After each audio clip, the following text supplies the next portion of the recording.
इन तत्वों को क्षार धातुएं कहते हैं क्योंकि ऑक्साइड और हाइड्रोक्साइड प्रबल क्षार होते हैं। गुड इवनिंग बच्चों, कैसे हैं आप? आज हम पढ़ेंगे कक्षा 11 की यूनिट संख्या 10। इस यूनिट की चैप्टर 10.1 एस ब्लॉक तत्व क्षार धातुएं। इस चैप्टर की वीडियो संख्या 1। बच्चों, आज इस वीडियो में हम क्षार धातुओं के बारे में और उनकी इलेक्ट्रॉनिक विन्यास के आधार पर आवर्त सारणी में स्थिति की विवेचना पढ़ेंगे। इसलिए वीडियो को बिना स्किप किए हुए पूरा देखें ताकि आपको आसानी से समझ आ सके कि क्षार धातुओं को क्षार धातु क्यों कहते हैं। और यदि आप हमारे चैनल पर पहली बार आए हैं तो चैनल को सब्सक्राइब करें और बेल आइकन को दबाकर ऑल वाला ऑप्शन चुनें ताकि आपको लेटेस्ट वीडियो के नोटिफिकेशन तुरंत ही मिल जाएं जैसे ही हम एक नया वीडियो अपलोड करते हैं। तो चलिए, आवर्त सारणी के फर्स्ट ए उपवर्ग में या पहले वर्ग में 6 तत्वों को रखा गया है जिन्हें क्षार धातुएं कहते हैं।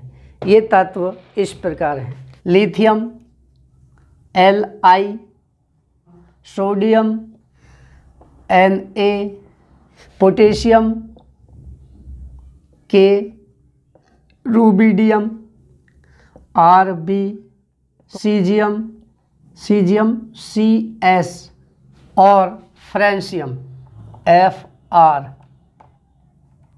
बच्चों, इन 6 तत्वों को क्षार धातुएं कहते हैं क्योंकि इन धातुओं के ऑक्साइड और हाइड्रोक्साइड प्रबल क्षार होते हैं।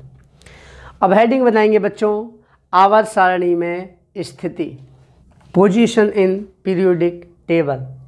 इसमें हेडिंग बनाएंगे बच्चों, इलेक्ट्रॉनिक विन्यास, इलेक्ट्रॉनिक कॉन्फ़िगरेशन। बच्चों, प्राय प्रश्न पूछा जाता है कि क्षार धातुओं की इलेक्ट्रॉनिक विन्यास के आधार पर आवर्त सारणी में स्थिति की विवेचना कीजिए, या क्षारीय मृदा धातुओं की आवर्त सारणी में इलेक्ट्रॉनिक विन्यास के आधार पर स्थिति की विवेचना कीजिए। ये इम्पोर्टेंट टॉपिक है बच्चों आपकी परीक्षा के लिए भी। इसके अतिरिक्त इनसे संबंधित प्रश्न प्राय नीट और जेईई में पूछ लिए जाते हैं। तो देखिए बच्चों, कैसे इनकी इलेक्ट्रॉनिक विन्यास के आधार पर आवर्त सारणी में स्थिति की हम विवेचना करेंगे। सबसे पहले एसपीडीएफ में इन सभी तत्वों के इलेक्ट्रॉनिक विन्यास करेंगे। देखिए, पहले लिथियम 3Li, इसका विन्यास करते हैं बच्चों 1s2, 2s1। इसके बाद 11 Na, sodium 1s2, 2s2, 2p6। उसके बाद 3s1। इसके बाद 19 potassium 19K, 1s2, 2s2, 2p6, 3s2, 3p6, 4s1। इसके बाद है बच्चों अगला तत्व 37 rubidium Rb, 1s2, 2s2, 2p6, 3s2, 3p6, 3d10। उसके बाद 4s2, 4p6। उसके बाद बच्चों 5s1। इसके बाद 55 caesium 55 Cs, 1s2, 2s2, 2p6, 3s2, 3p6, 3d10। उसके बाद 4s2, 4p6, 4d10। इसके बाद बच्चों यहाँ तक हो जाएंगे आपके 46। उसके बाद 5s2, 5p6। उसके बाद 6s1। इसके बाद है नेक्स्ट बच्चों अंतिम तत्व 87 फ्रेंशियम Fr। इसका विन्यास करते हैं 1s2, 2s2, 2p6, 3s2, 3p6, 3d10। उसके बाद 4s2, 4p6, 4d10, 4F14 32 रहेंगे, F में 14। उसके बाद 5S2 5P6 5D 10। इसके बाद 6S2 6P6, इसके बाद 7S1।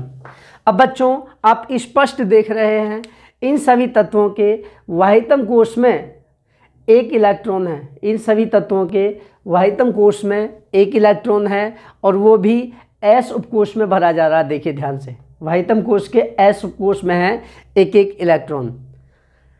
तो इसके बाद नीचे लिखेंगे बच्चों, इन सभी तत्वों के वाहितम कोश में एक इलेक्ट्रॉन है जो कि वाहितम कोश के S उपकोश में भरा जाता है। एक जैसे इलेक्ट्रॉनिक विन्यास के कारण इन सभी तत्वों को आवर्त सारणी के फर्स्ट A उपवर्ग ब्रैकेट में लिख देंगे बच्चों, या फर्स्ट वर्ग में रखा गया है। एक बार फिर से रिपीट करते हैं बच्चों, इन सभी तत्वों के वाहितम कोश में एक इलेक्ट्रॉन है जो कि वाहितम कोश के S उपकोश में भरा जाता है।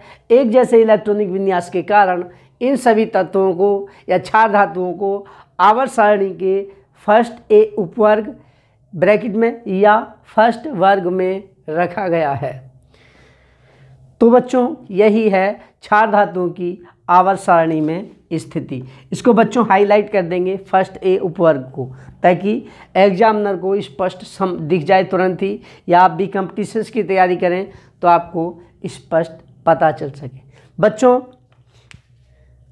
आज के लिए इस वीडियो में इतना ही पर्याप्त है। ये आशा करता हूँ ये आपको समझ आ गया होगा। यदि समझ आ गया है बच्चों तो वीडियो को लाइक करें और कमेंट में अपना रेस्पॉन्स दें। यदि समझ नहीं आया है कोई टॉपिक तो आप कमेंट करके पूछ लीजिए। बच्चों यदि आपको ये इलेक्ट्रॉनिक विन्यास समझ नहीं आया है हमने कैसे किया है, तो इसकी लिंक आपको फर्स्ट यूनिट में मिलेगी। उसकी लिंक हम आपको इस वीडियो की डिस्क्रिप्शन में दे देंगे और आपको आई बटन में भी इसकी लिंक मिल जाएगी। वहाँ से आप देख लीजिए, आपको अच्छे से समझ आ जाएगा SPDF में जो इलेक्ट्रॉनिक विन्यास हमने किया है। बच्चों इन चैप्टर से संबंधित, लॉन्ग वीडियो से संबंधित कुछ महत्वपूर्ण टॉपिक्स जो कि आपकी कंपटीशंस के लिए भी इम्पोर्टेंट होते हैं बच्चों, उनकी वीडियो हमारा एक शॉर्ट वीडियो चैनल है ट्रैक केमिस्ट्री शॉर्ट्स, जिसकी लिंक इस वीडियो के डिस्क्रिप्शन में है बच्चों।